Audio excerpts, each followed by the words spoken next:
All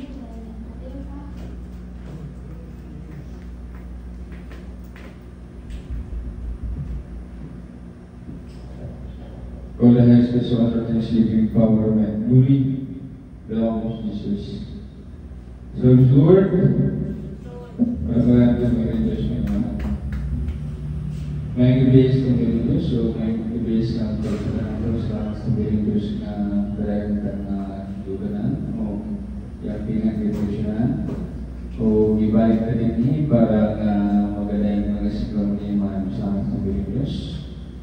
O itong siyento, itong nagsigas sa mga pagkain ko, siyento pag-imayo sa akin ng Diyos. Sa pagsugod pag-apat. Dali kami may mga Diyos na pulaan, at Diyos may nabili ng buwan sa langit syutan. Diyos na brown, Diyos na sa Sikop, Diyos na Pagkakos, Diyos na Style, Diyos na sa God sa ating church. May gabi, aming pinamamahal naman sa pag-susulamat ng Diyos. Sa langit Diyos, magkinabing kami mga gaya ng mga singko, mag-imayan, mag-salamat kayo. Diyos na dali kami takos sa Diyos, hallelujah.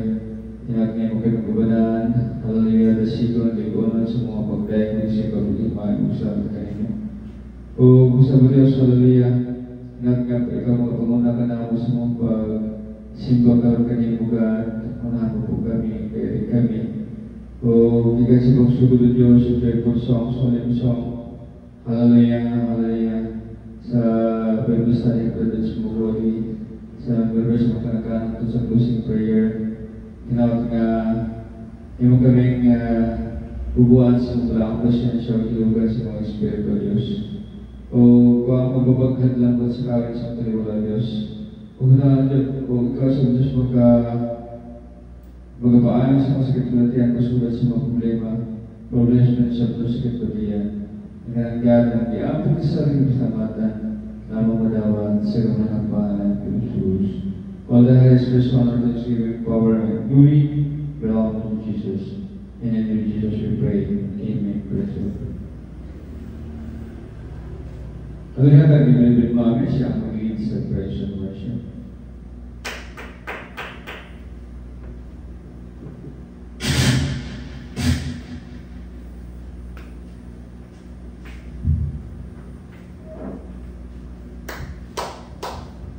Praise the Lord, may gabi sa tanan. Ang gabi na lumukuhin ang bilay na Diyos sa mga ito ang glorious songs. Amen. Praise the Lord.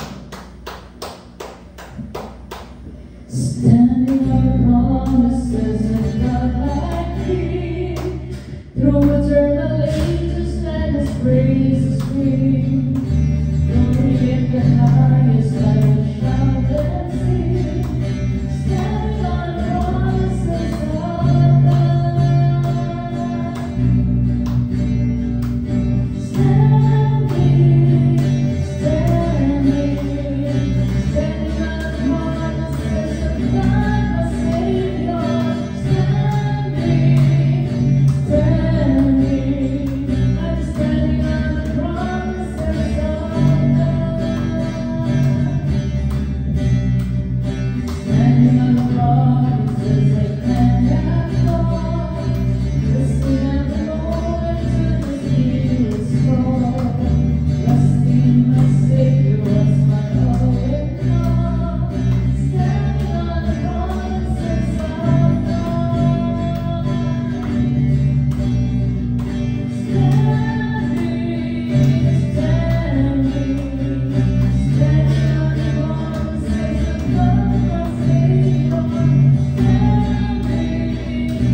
Northern majesty, let all the earth rejoice, all the earth rejoice. He wraps himself in light, and darkness tries to hide, and trembles at his voice, trembles at his voice. How great is our God, sing with me, how great is our God, and all will see how great, how great is our God.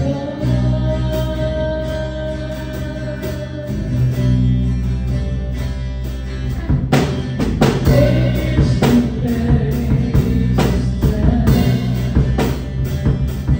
and time is in His hand, beginning and the end, beginning and the end. But what we really want,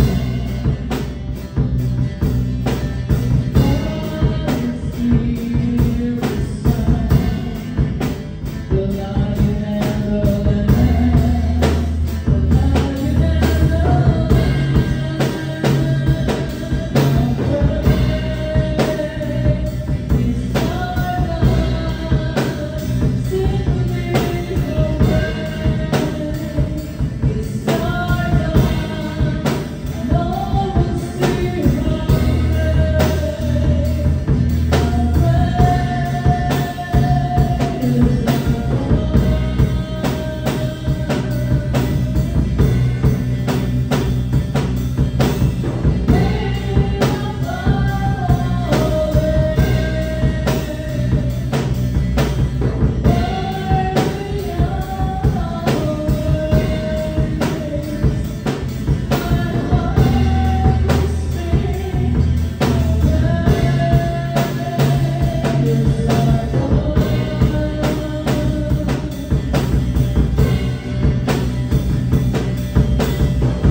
great is our God, sing with me, how great is our God, and all will see how great,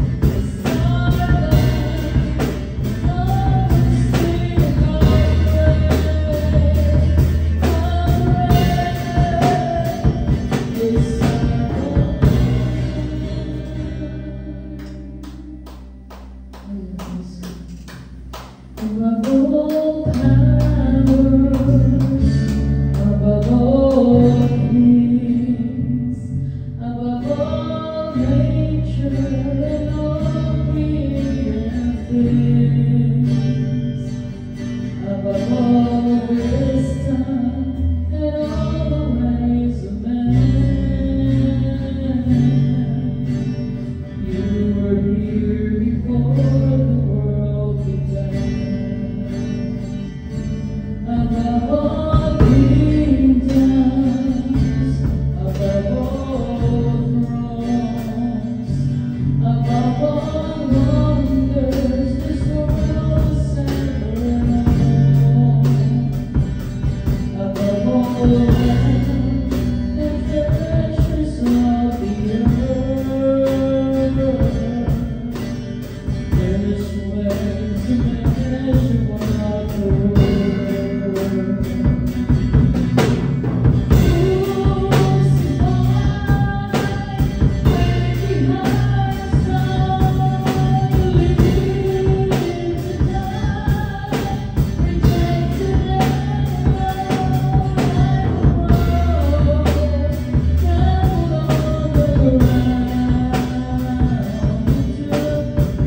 kagayapaan, dakilang pag-ibig, pagmamahal, kapag-atawa, mapagpapala mula sa ating dakilang Diyos sa isang sa atin sa gabi nito. Amen?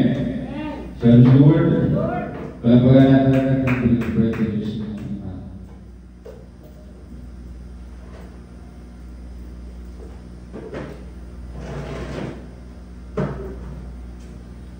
Salamat sa ating dakilang Diyos. Thank you, beloved and Senatoress. Salamat din, beloved Mami, sa pagdala sa praise and worship.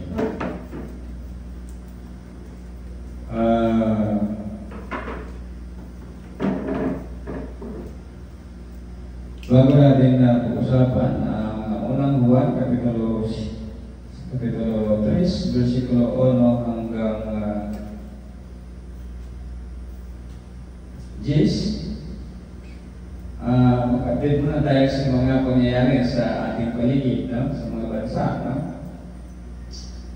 May mga kagimbal-gimbal na mga pangyayari na nangyayari sa ating paligid, no? Sa ating bansa. Tulad ng una, yung masakit doon sa Israel, no? Ang mga Hamas, diba? Inulit ng mga Muslim pa rin, no? Sa India, no? Bago lang, no? So, minasakit din yung mga naliligo lang doon, no? At ang mga Muslim naman na nasa Pakistan, no? So, magkaw na magkalaban noon pa man ang Pakistan at saka India. At matagal na natin sinasabi na ang India ay napaka-superpower. Kaya pa anong sabihin ng Pakistan, ay iwan talaga walang panlaban ang Pakistan sa India. No? So, kasi ang India, bata pa lang ako, naka-invento na sila ng sandata na hindi magpa-function yung electronics. Yung mga AI, wala yan. Talagang itutumba ng India yan. So, tulad din ang sinasabi natin na yung Taiwan kahit na maliit pero superpower. The only nation on earth na maliit na bansa pero superpower. Kung paano siya naging superpower, sinabi na natin yan dito. No? So, mayroon din kagimbal-gimbal na nangyari sa Spain at sa Portugal na yung kanilang AI, electronics nila ay kuminto. Hindi kaya inactivate ng India yung kanilang satellite. Kaya kuminto yung kanilang lahat ng basta pag-usapan ay electronics, no? Yung kanilang transportation, lights, lahat, no? Hinto lahat. So isa lang ang magagawa niyan, ang India lang, no? Yan po mga so, kasi yung mga Indian kasi, mabubuti yan. Alam naman natin na kapag mabuti, kinakatigan ng Diyos yan. No? So, yung mga Taiwanese, mabubuti yan eh. Kaya kinakatigan ng Diyos. Nagtatagumpay sila. Yan po mga minamahal. So, may mga Pilipino na nag-festival doon sa, kung hindi ako nagkakamali, sa Canada, no? Sinasagasaan man, nararamdaman ng sasakyan, maraming patay. Pero dahil ang Pilipinas ay walang kakayahan na lumaban, Wala. Tulad ng Israel, kahit na maliit na bansa, no? Hindi basta-basta natatalo. No? Tulad ng India na siyempre isang kahihiyan kapag iiwan mo lang yung mamamayan mo, yung bibigay suporta ng gobyerno. No? Kailangan proteksyonan mo. Pero sa Pilipinas, wala. Magkadamatay ng mga Pilipino, walang gobyerno na magpuprotekta kasi ano bang nangyayari sa ating gobyerno ngayon? Kaya nalang humusga. No? So yan po mga naman. Kawawa ang bansang Pilipinas dahil sa mga sakim ng mga tao. No? So yan po mga naman. Ang bansa natin ay kakaiba sa lahat. No? Naririnig natin yung mga pinag-usapan nila ay paglulustay-lustay ng pagsasarili, paglulustay ng milyong-milyong kaban pera ng bayan. Pera ng kaban ng bayan. So, kakaiba ang ating kung ikaw man ay mapapahamak, baliwala ka, no? So, wala, no? Kahit pa mga siguro yung mga nagbabayad ng malaking taxes, kung mapapahamak, history lang, no? Tulad ng nangyari sa maraming mga Pilipino at ngayon sa Canada na naman, no? So magiging istorya lang ka, no? Walang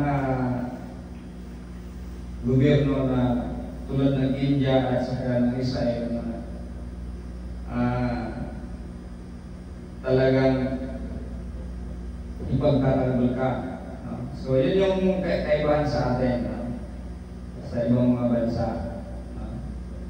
So kung kailan tayo magbabago, hindi natin alam. No? Baka kung hindi ang Diyos ang siyang gagawa, wala tayong pag-asa. Yan po mga naman. So, tandaan po natin yan na ganoon pa man, kapag tayo ay naglilingkod sa ating nagilang Diyos, yan yung kailangan natin kasi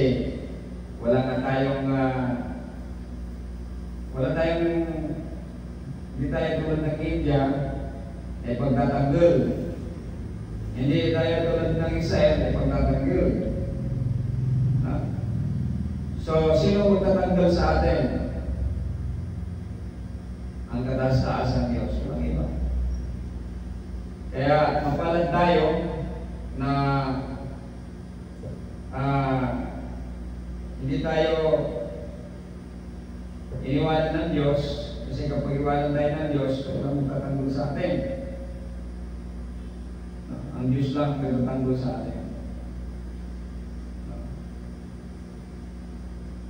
So, hindi ito paninira sa atin dahil yun naman yung narinig natin at alam na alam natin wala namang paninira dyan. Kasi wala talaga mula pa noon bata pala ako hanggang ngayon.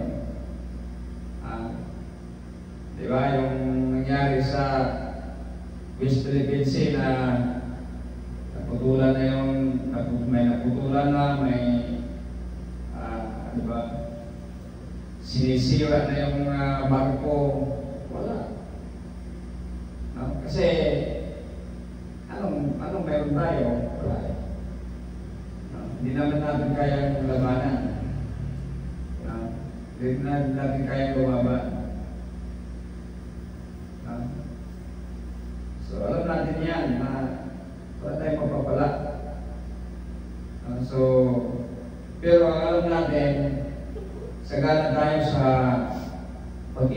aking dakilang Diyos. Yan lang. Amen? Kaya, huwag lang tayong bumitaw. Noon pa man ay sinasabi na ng wisdom na hindi tayo kasama sa mangyayari. No? So, halimbawa, pero yung Maynila ay kasama. Magpapasama yung Maynila, yung Luzon. No? Pero yung Visayas sa Mindanao, lalong-lalo na yung Mindanao, yan talagang mapapasama yan kasi lalo promise yan. No? Kaya nga, nag-aantay tayo kung kailan tayo bigyan ng wisdom ng Diyos na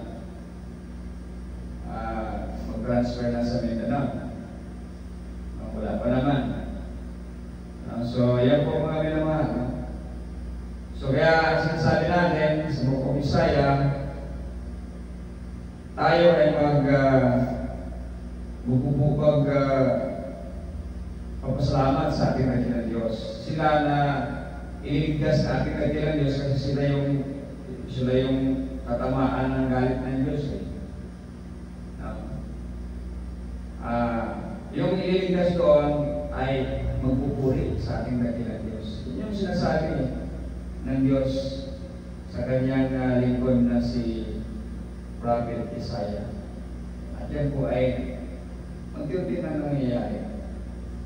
At sinasabi din natin dito sa lahat ng technology na mayroon, ang robotics ang yung AI pinakatakutan ko. No? Alam niyo na kung ano nangyari sa Spain at saka sa Portugal. No? Kasi yung kanilang system ay computer na, electronics. No? Kaya yun yung nakakatakot sa AI, nakakatakot sa robotics. Yan po mga ginawa. Yan po yung nakakatakot. Kasi sisirain ng AI ang humanity. Yan po mga ginawa. Hindi po yan damgo, hindi po yan dream lang. Hindi po yan. Itong mga sinasabi ko ay hindi, mula pa ng pagkabata ko, ito ay talagang katotohanan na, mga minamahal. Katotohanan na po ito. So, yan yung sisira ng mga tao. Diba? Ano nangyari sa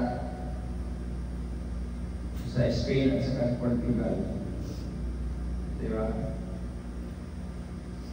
Kung sakali na magkaroon ng problema sa robotics, sa AI, wala na, tapos ang lahat. Paano makukontrol yan? Hindi naman lahat ng mga programmers ay mabubuti. Yan yung tandaan natin. So, paano? Hindi naman yan basta-basta mabago ka agad eh. Kung sakaling mayroong mga masasamang mga programmer na gagawa ng hindi maganda, hindi kaya-aya. At i-attach doon sa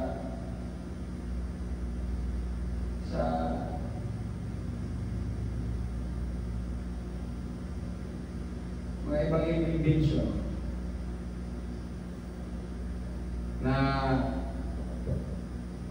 ang anhigaan ay mabuti.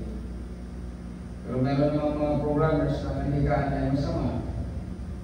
Pag i-attach yung kanilang mga gawang hindi ka nais-nais, hindi naman yan overnight magbabago eh. Hindi basta-basta yan. So, kaya nakakatakot talaga. Nakakatakot po mga naman. Anyway, tayo ay handa naman sa mga ganyan kasi pwede naman tayong bumalik sa walang ilaw, walang internet, kasi dati naman tayong ganyan, ipinanganak tayo na walang mga ganyan. So, pwede yan. Pero yung mga malalaking syudad na lahat ng kanilang mga ginagawa ay umaasa sa electronics, sa AI ngayon, sa programming, ay talagang napakalaking kawalan. Yan po mga kapag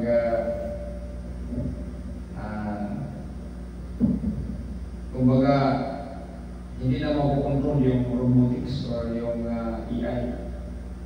Yan po mga ako talaga sa panahon na hindi na makukontrol yan kasi may mga taong mga masama.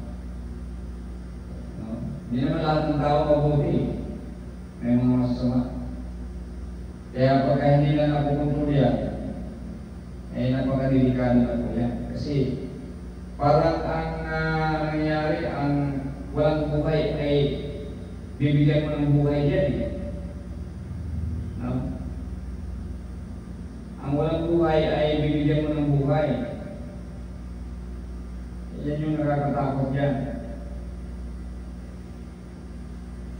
So, pero sa paglilingkod sa ating dakilang Diyos, siguro naman, wala naman talaga nakakatakot eh. Basta sumunod ka lang sa ating dakilang Diyos. Tulad ni Lot, ano nangyari ni Lot? Niligtas naman siya ng Diyos. Diba?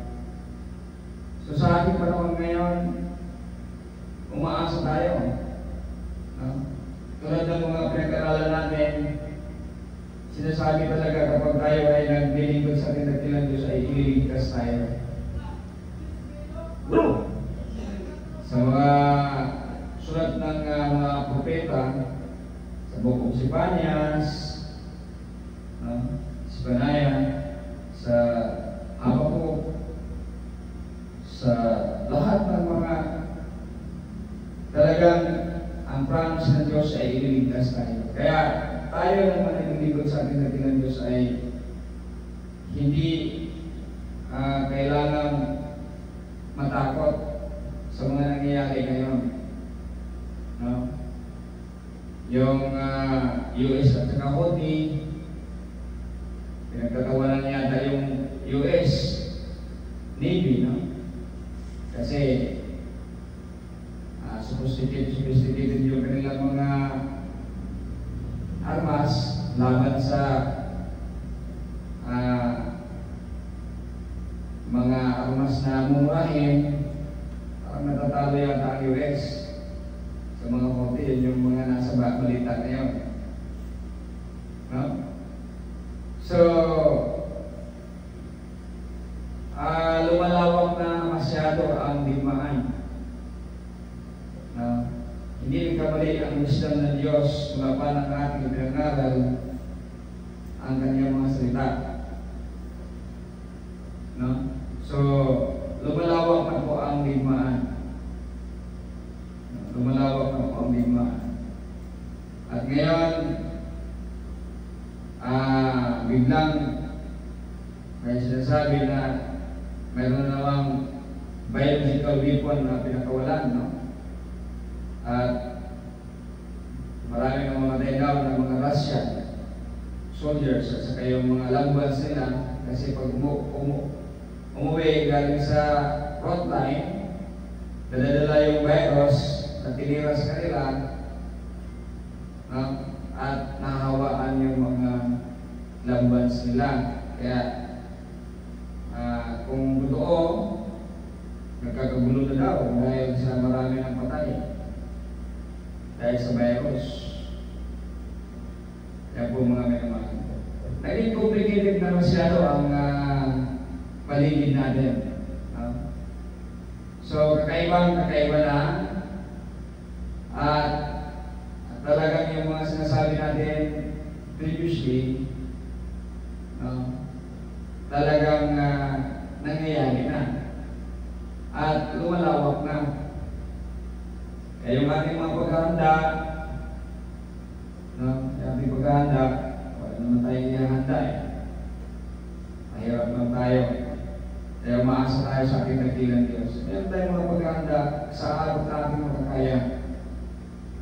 Pero dahil mahirap lang tayo, wala naman tayong kakayahan na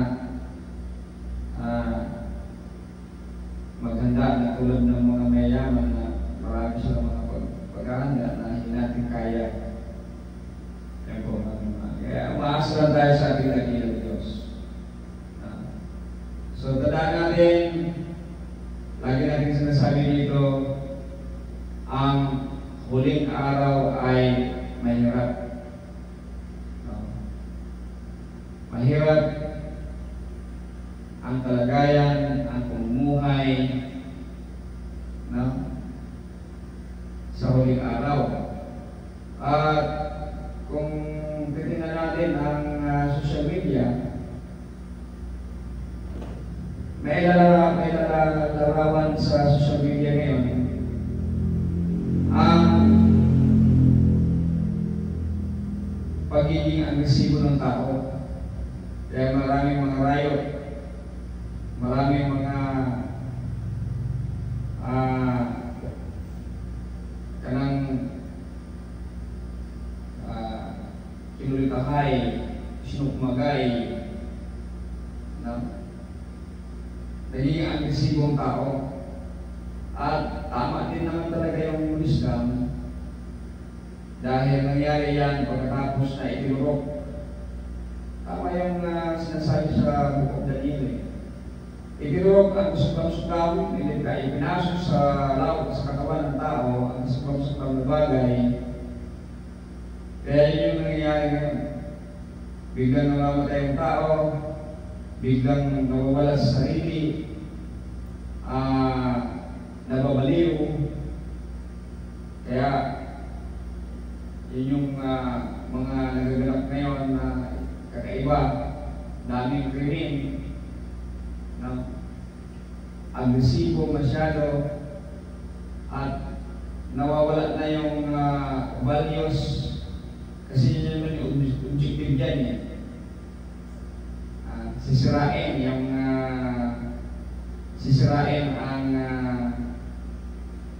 ang iyong condition sa belief ng God. Kaya yan isa yung yan yung pinaka number one na bakit tayo hindi nagpa-vaccine. Kasi again sa ating pananampalataya.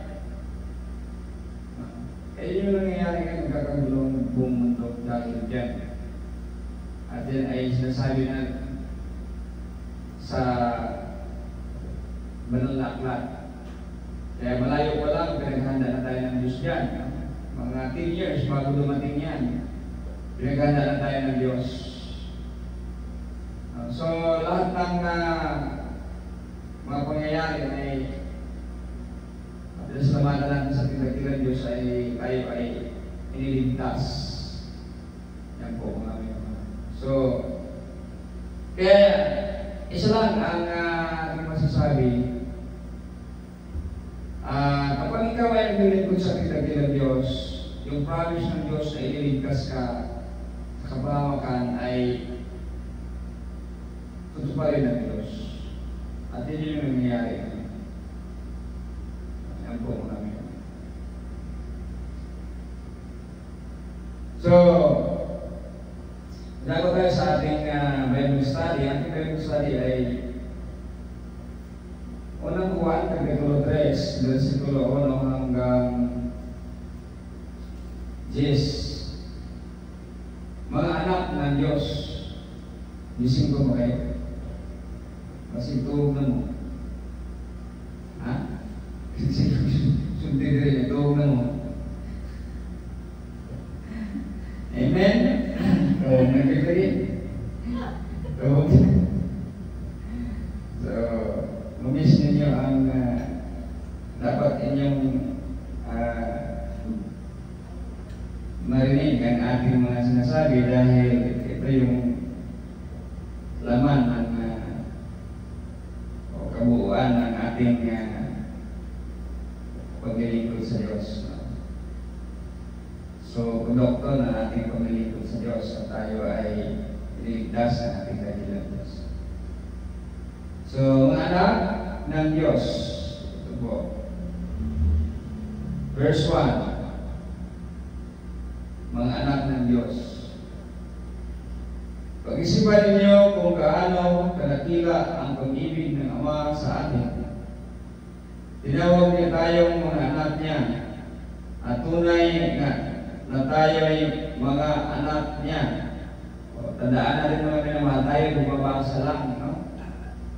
At kapag bumasa tayo dito, huwag natin isipin na kasama tayo dito, kasali tayo. Kasi hindi pa naman tayo buhay nito pag nung sinabi ni Biladin sa nito So ito ay patungkol sa kanila.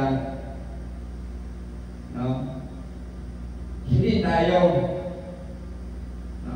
Kasi hindi naman nila nakikita kung ano yung mga ginagawa natin. Bakit naman kasama tayo na hindi naman niya alam kung ano ang ginagawa natin. Hindi naman tayo ang subject dito Ang sinasabihan niya dito, yung mga mananampalataya na nakikita niya. No? Yung sinasabihan dito na tayo yung mga anak niya kasi hindi ka naman magsasabi na tayo mga anak niya kapag walang kaya yung ginagawa ng tao na yan, di ba? Kaya hindi tayo kasama dito. Sa mga walang wisdom na nagbabasa ng Bible, yan yung problema sa kanila. Wala na nga mga pinag-aralan ng marami na nagbabasa ng Bible at wala pang wisdom.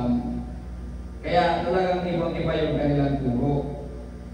So, kahit hindi sila kasama dito, kahit hindi inaangkin nila na sinasabing mga anak na tayo ng Diyos tunay na tayo mga anak ng Diyos, di ba?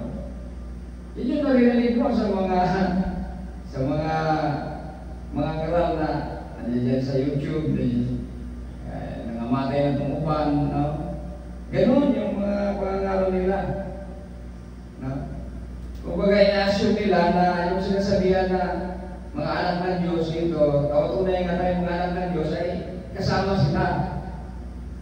Di ba? Ay hindi nila kasi alam kung paano intindihin. Wala silang wisdom, wala mga pinag-aralan, kaya marami naman nalupo.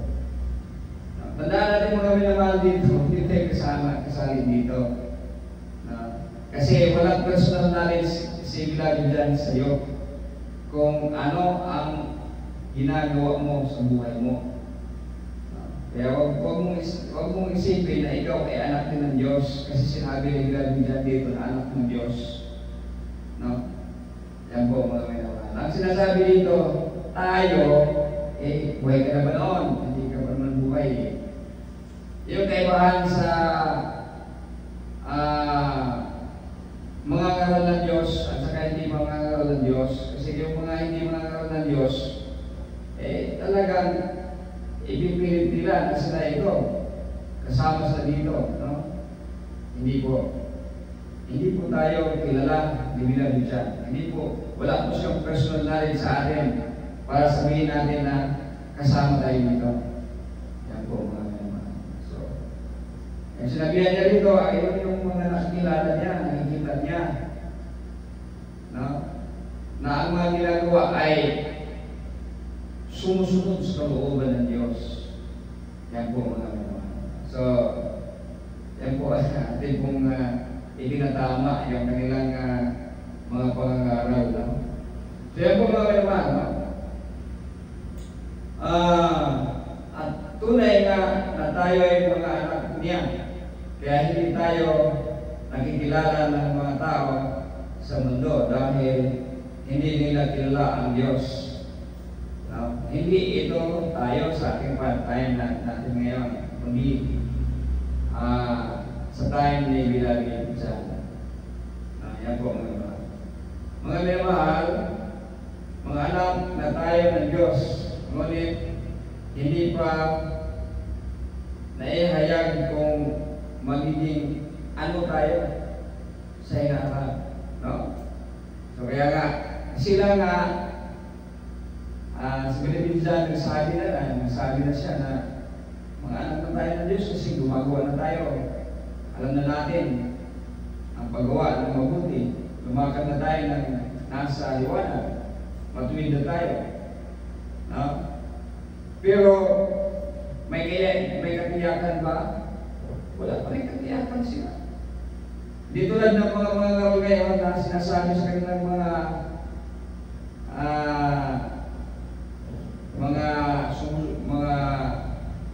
membro na ligtas na. Kasi pumasok ka na dito, ligtas ka na. Taliwas po yan yung mga pangangaral nila. Sa pangangaral ng mga ngaral ng Diyos. Yan po mga kaibigan. So, hindi pa tiyak kung ano ang mangyayari sa hinaharap. Sabi ni Bilibid dyan.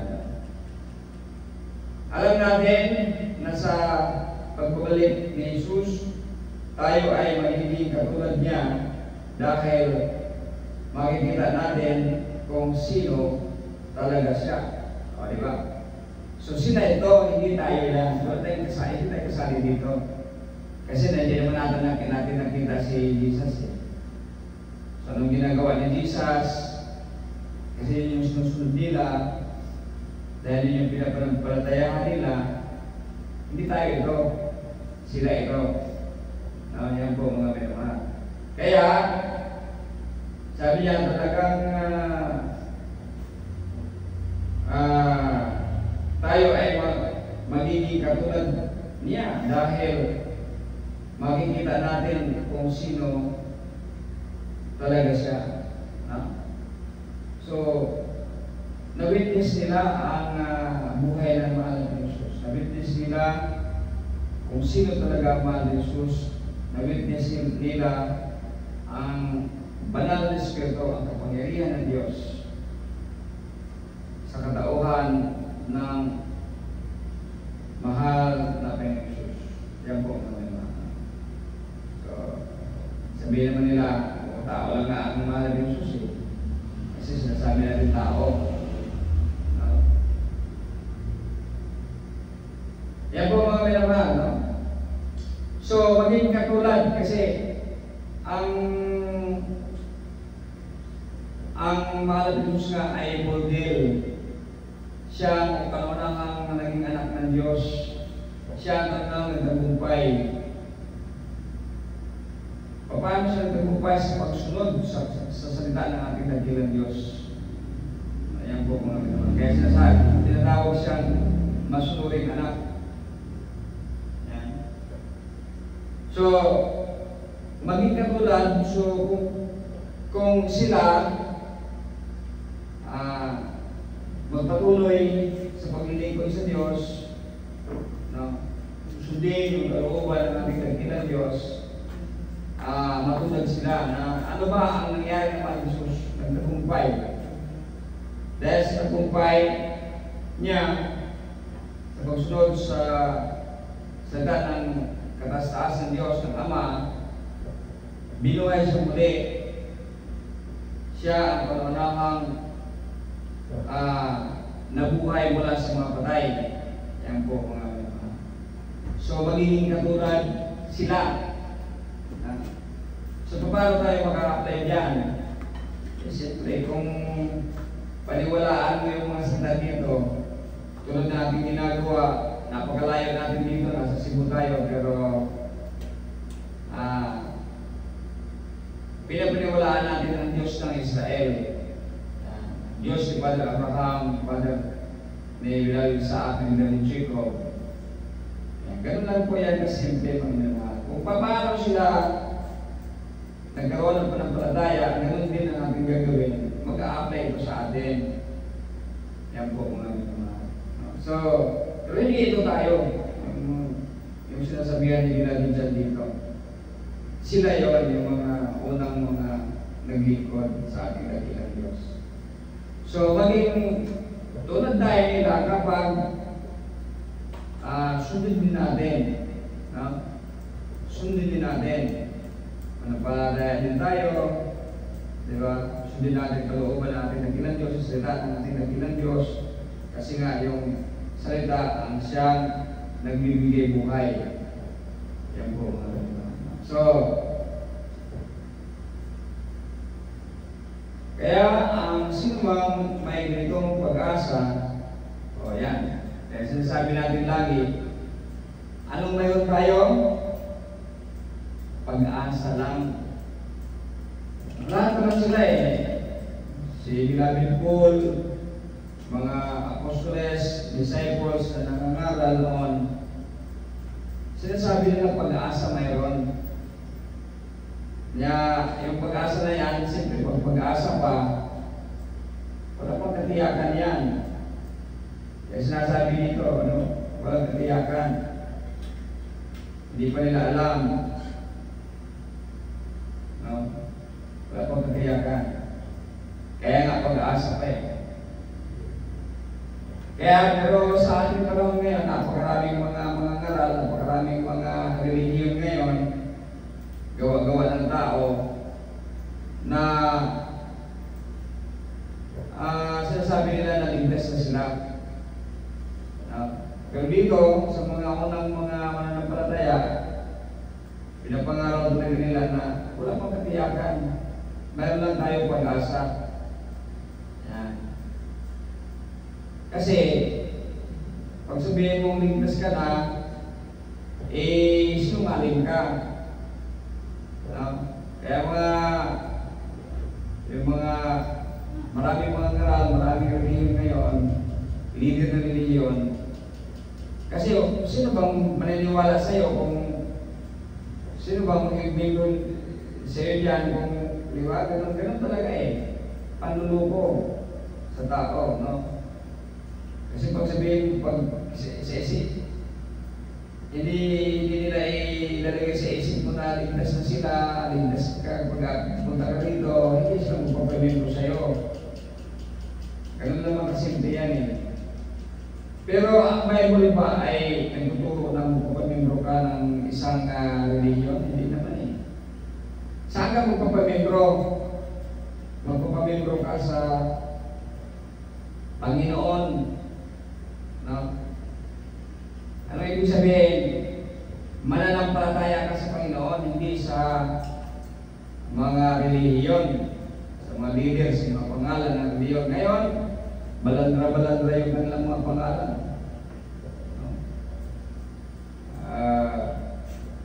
Tinataas nila yung mga pangalan nila. May mga pangalan na nababanggit yung Jesus, talagang sinasabi na, Jesus na yung pangalan Kaya mayroon pang Jesus dyan. Yan ay, yung pangalan na yan ay hindi dapat ang ituturo. Dapat ang ituturo yung mismo direct yung pangalan ng tagapagligtas. Hindi yung tulad ng mga pangalan Jesus Miracle Pusi, di ba? Dahil by Jesus, di ba? Di ba? Ano ba?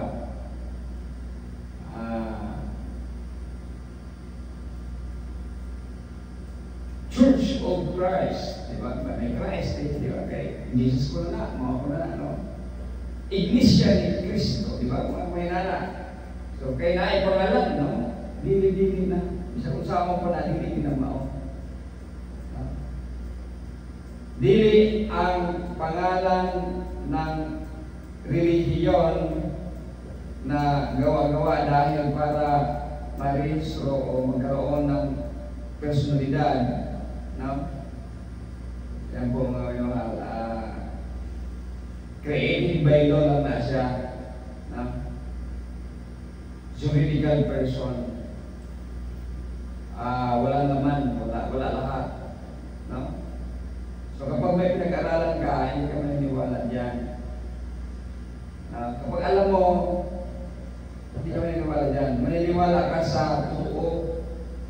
Jesus, doon ka maniniwala. Hindi doon sa pangalan ng iniimbento. Kaya nga, hindi nga tayo naniniwala ng Kristo kasi imbento din niya. Para pumasok yung Christianity na religion. Hindi po tayo kaisa sa Christianity, hindi po tayo Christian. Kasi pinalabas tayo ng Diyos dyan. Yan po mga naman. So, tandaan po natin yan, yung mga panluloko para lumami ang kanilang mga membro. Hindi po dapat yan. Kasi dapat ang dumami ang mga mananampalataya ng Diyos. Hindi mananampalataya ng isang relihiyon na kasi para sa kanila ang relihiyon, yung ginagawa-gawa nilang pangalan, yun yung magdala sa langit nila. Hindi naman yan eh. Ang relihiyon na tunay na ating sinasamba dito ay ang mahal ng Jesus. Walang ibang relihiyon sa buong mundo, sa balat ng lupa. Isa lang ang relihiyon, ang mahal ng Jesus. Hindi Kristiyano, hindi Iglesia ni Cristo, hindi Katoliko, hindi wala yan. Ang relihiyon na tunay ay ang mahal na Jesus. Eh marami dibit-dibit eh. Sila daw tunay, sila daw tunay, sila daw tunay. No? Wala pong tunay sa kanila. Wala pong tunay sa kanila.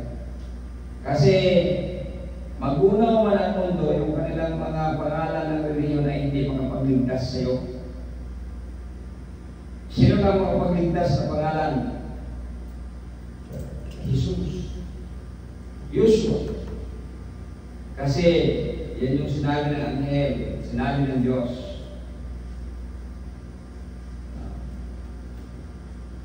So lahat yung mga pangalan na yan ay walang kwenta. Ang may kwenta lang ay Jesus. No? Tandaan natin yan. Yung mga sinasabi ng mga relihiyon nila, hindi yan totoong relihiyon. Ang totoong relihiyon ay ang mahal ng Jesus. Kaya yung mga ating mga pinag-aralan, di ba? Ang tagapamagitan natin, di ba? Last Sunday, Sabat, last week, ang tagapamagitan natin ay ang mahal ng Jesus. Kaya itutok natin sa Kanya kapag nanghina na tayo, nagkasala tayo, mayroon tayong tagapamagitan, ang mahal ng Jesus. Ibalik natin ang ating tingin sa Kanya. Yan yung ating pinag-usapan nung nakaraang Sabat. So, walang iba mga minamahal. Kaya nga, sabi ng anghel, pangalanan mo siyang Jesus, kasi ang Jesus, ang meaning ng Jesus, binago na yan nila. Pero ang meaning ng Jesus sa Bible ay tagapagligtas. Pero ang kanila ay ang Jesus, yung Christ ay anointed one. Ibang-iba, diba? Ibang-iba eh. Kung nakapag-aral ka, alam mo kung ano yung anointed one o ano yung Savior. Pero pag wala kang pinag-aralan, hindi mo talaga malalaman yan. So, delikado kapag maniniwala ka sa walang pinag-aralan. Yun yung nangyayari nga, napakaraming naloko, natunto. Kasi, siguro yung mga leader nila ngayon, mga may pinag-aralan na, pero yung nagsimula niya, walang pinag-aralan. Walang mga pinag-aralan. Lalo-lalo na yung mga disipulo ni Martin Luther, walang pinag-aralan yun eh. Yung mga nagpasimulo ng mga Si Ben Cristo, pinag-aralan mo, kahit na i-research ninyo. Walang mga pinag-aralan yun. Yan po mga may naman. Kaya delikado talaga. Yan po mga may naman. So,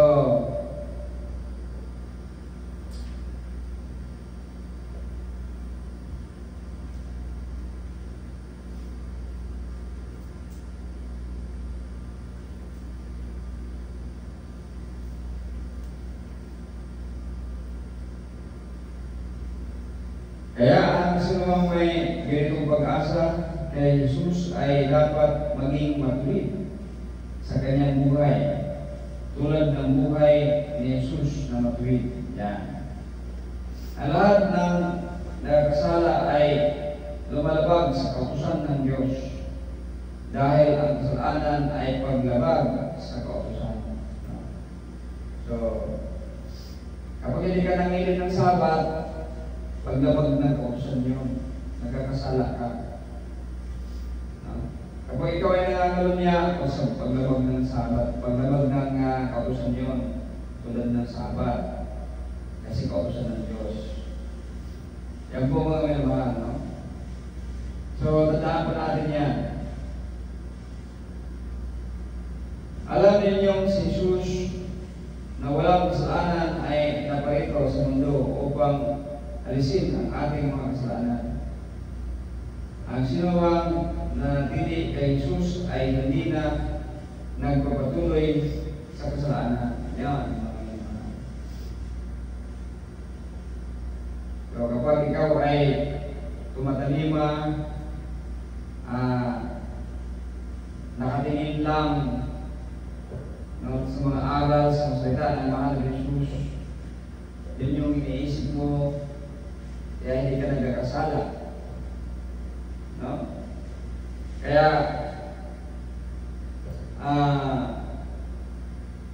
ang sentro ng ating pangangaral, tulad ng sentro ng pangangaral nila. Nakasentro tayo sa salita. Sino ang salita? No? Salita ay ang banal na Espiritu ng Diyos at kapangyarihan ng Diyos. Sino ang salita na naging tao? Ang mahal na Jesus. Yan po.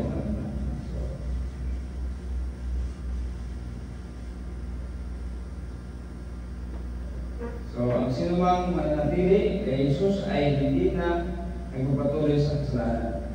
Ang nagpapatuloy sa kasalanan ay hindi pa nakakita o nakakilala sa Kanya. So, yan talaga mga naman ang katotohanan. No?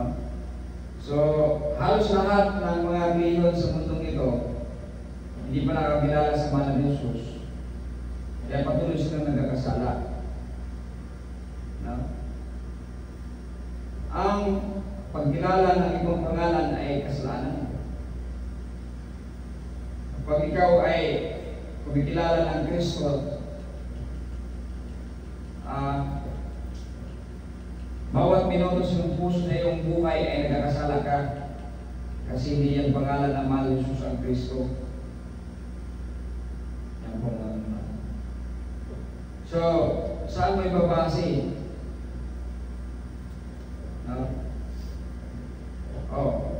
Madali lang. Pumunta ka ng Google, ikumpara mo ang Jesus na Savior sa Bible at ang Kristo na ginawa nila ay ano yung dibuan? Nakalagay sa Google. Diba? Yan po mga. So, kakaiba mga. So, bawat segundo na yung buhay, nagkakasala ka. Kasi hindi mo sunod eh. Ang tagapagligtas ay, ang pangalan ay Jesus. Kaya sabi ng anghel, pangalanan mo siyang Jesus kasi siya yung tagapagligtas. Magliligtas sa mundo. Hindi Kristo, wala naman sinasabi ang anghel na pangalanan mo siyang Kristo. Sino lang pangalan ng Kristo? Si Barnabas at saka si Paul. Kaya hindi na nakikilala ang mahal ni Jesus. Kaya hanggang ngayon sila ay nagkakasala. Hanggang ngayon ay sila ay nasa nandun ang kasalanan. No? So, siguro 99.99% ng mga relihiyon, no? Na ito, gumagamit ng Bible, ang matatamaan dyan. Maliban lang yung mga Muslim, hindi naman sila gumagamit ng Biblia natin. So yung mga gumagamit ng Biblia na naniniwala ng Kristo, na hindi nila alam hanggang ngayon for how many years, hindi nila kilala ang mahal ng Jesus. No? Kapag ikaw ay naniniwala ng Kristo, hindi mo kilala ang mahal ng Jesus. Yan po mga may mahal.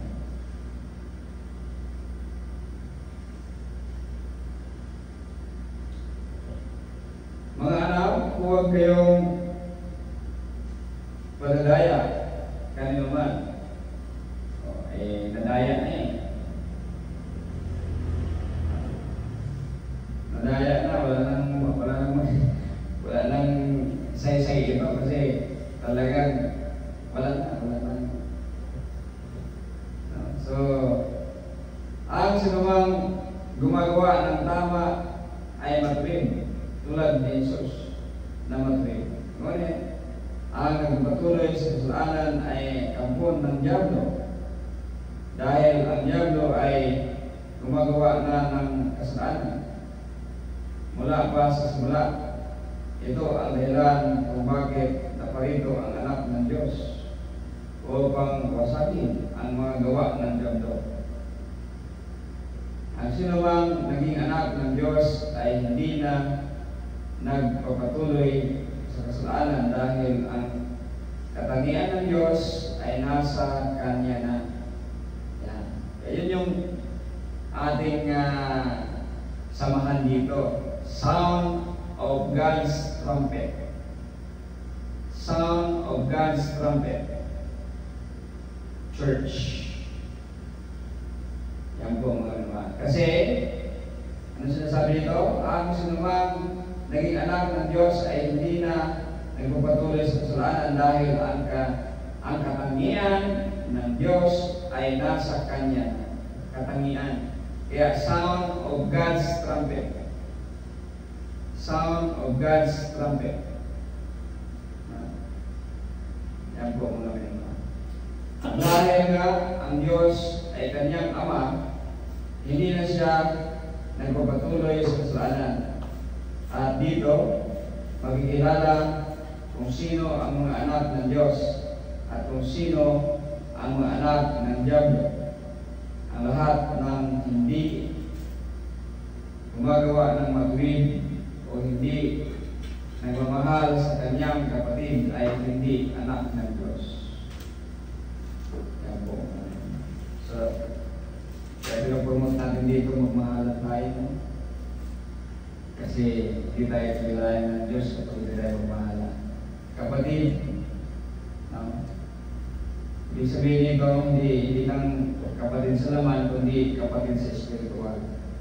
Tayo, ng mga hiniran ng Diyos, ay magmahalan. Yan yung kautusan na ating ng Diyos. Sinasabi nga ni Bilal dyan, hindi po iyan bago na kautusan. Mula pa sa Book of Genesis, nandiyan na po yung kautusan na yan. Pagkita natin ang Diyos.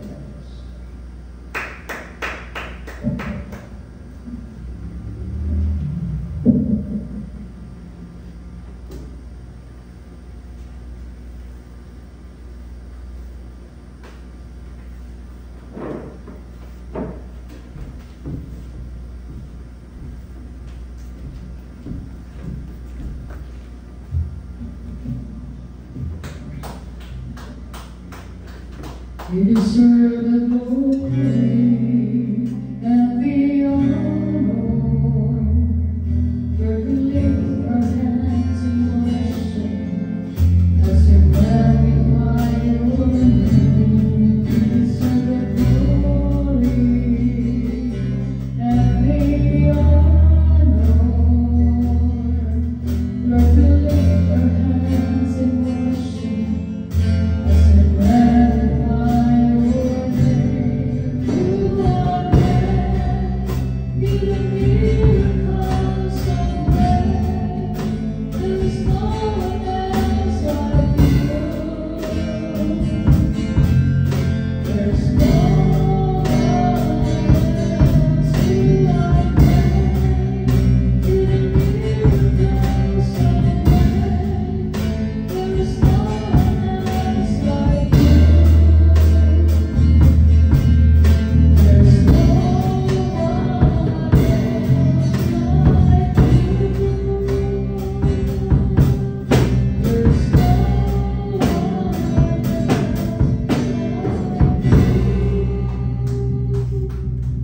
Dali kami mo ng mga Diyos ng pangalan. Diyos ang kinabigin ng buwan sa langit sa iyo. Diyos ng Abraham, Diyos Isaac, Jacob, Diyos ng Propeta, Diyos ng Israel, Diyos ng Sangga, sa ating church. May kabigin ng mga sa Panginoon. Salamat sa Diyos. Sa langit Diyos ang kinabigin kami. Nagaday kayo sa inyo ng iman. Salamat kayo. Salamat sa Diyos sa mga pulong ng mga talingbugan. Tiladan niya mo labay ang kawang at siya gusto ng kasi ang kinamagamit sa mga kinabigyan siya ng ito. Magpadasing, magpalingkuhan, magpadugang sa magsalita ka niyo. Magpatulog ka namin sa pagkikugma ka niyo, pagsunod ka po. Sa Diyos sa kami sa pagkinagmay, pagkasigay, pag-espirituay, timong pamilya, timong church, o sa mga tao, sa palibot ka, kaya kayo sa atin. Pagpasalakin niyo sa mga kalapasan at sa pulong buwato na yung mga kanamagas, at yung mga pusog, yung mga sikasan, yung mga lagaran ka naman Diyos, yung bahang tayo ng masama. Yung church na natin, nabayan ka na bidas, yung kanyali ko na lagangin ang kapagsalita ka na. Palayan ka Diyos, magkaman ka naman sa panibahon, pagpalayan ka mag-aayos ng sekretariat, masabat sa mga problema, mamlayos ka siya sa sekretariat. Tagbuang pa ng langgar, o dugang mo pag-apugan. Hallelujah. Bigyan kami sa mga taong natin mas patungkakan. Dan ang gana, ang pumisaling keselamatan. Lamang madawat sa mga pangalan Diyos. All the highest honor, thanksgiving, power, and glory belong to Jesus. In the name of Jesus we pray. Amen. Praise God.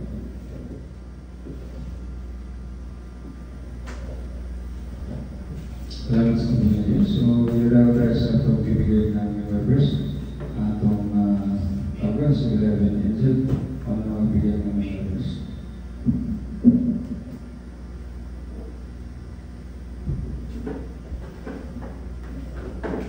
Proverbs 3 verses 5 to 6. Trust in the Lord with all your heart and lean on your own understanding.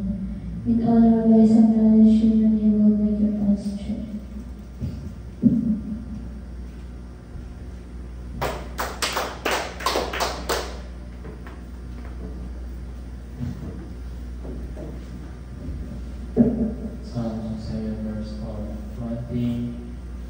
Only one thing I ask from the Lord, this only do I seek, that I may build the house of the Lord all the days of my life, and to gaze upon the living Lord,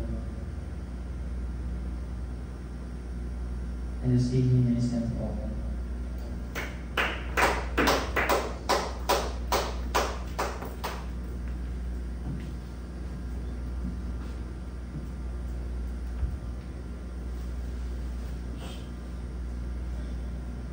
Galatians chapter 5 verse 13. As for you, my friends, are called by free God. Do not let us freedom become an excuse for letting your physical desires control you. Instead, let love make you serve one another.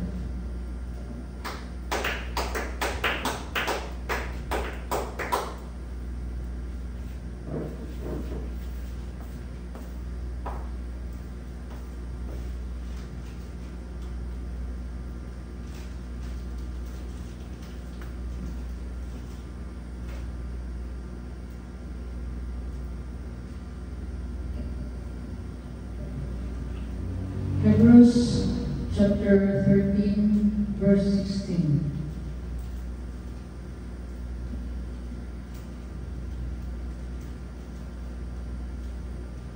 Proverbs chapter 22:6. Train up a child in the way he should go, so that when he gets old, he will not depart from it.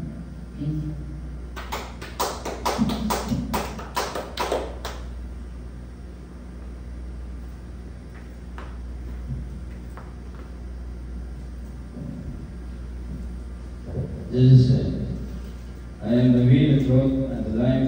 No one could come to the Father except for me. John 14:6. Praise the Lord. Bye-bye. Ang ganda mo kay Mama naman.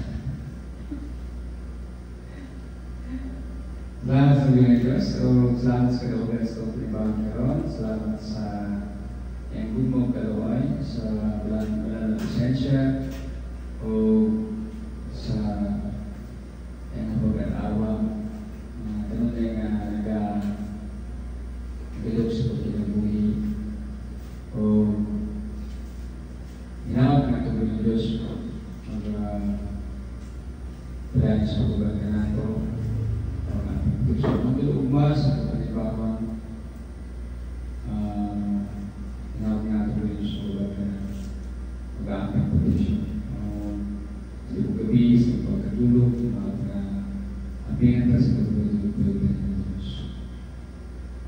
pagkainta, kabilang Diyos mga paayos ng sa kabilang Diyos mga sa problema, ulas ng sa Diyos ng kabilang matagos ng Panginoon ang mga tubog sa mga pagkainta.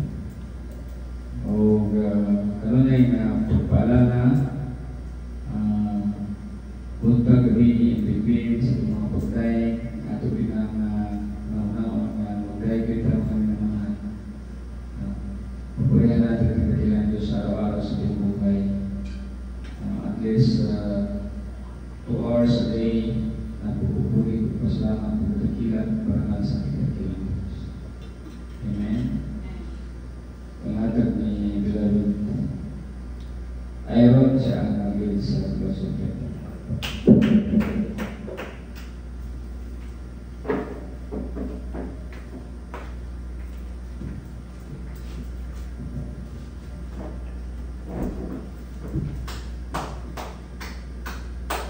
Yes, there are sometimes kagabihan na dating farmers as problems and farmers from our issues with the land. Yes, I'm not sure sa mga first problem where the lands of Suwad sa Simbawa ng farmers and sa schoolers another government sa mga sa gospel photo sa mga tower blessing another government sa mga sa private rooms, expressions na kasi another yung pasayos kung sa Pilipinas sa South na city things are just it's always about just cancer, leukemia, diabetes, tuberculosis, just it's always important na pagbuhat sa just it's mga usipin na pagbuhat sa just so mawata magbuhat sa just going virus sa just pagbuhat kasi motivated tayo sa just it's the same in the cells in this form of life but Jesus is a shepherd of all things for Jesus so let us glory our Lord and see we go through Jesus this name pray and praise the Lord.